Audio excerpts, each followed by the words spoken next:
เครื่องพ่นยาพี่น้อง767งานประกอบ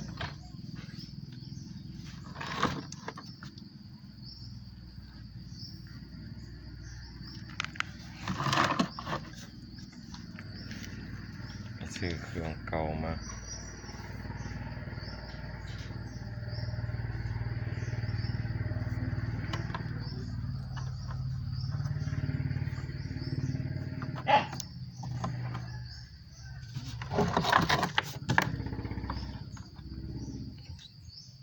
สนิมกินรถเครื่องเก่าเอามาใส่ถังเปลี่ยนมาถังน้ำมันถังน้ำยา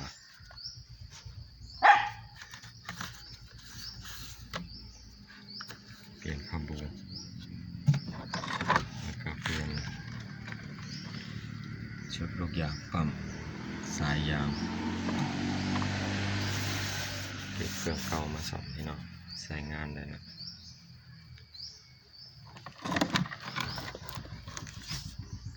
ซ่อมไปใส่เอง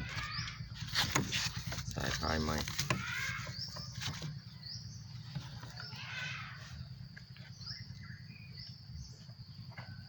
สายทรงเปลี่ยนใหม่แล้วก็เปลี่ยนชุดลูกยางซ่อมชุดลูกยาง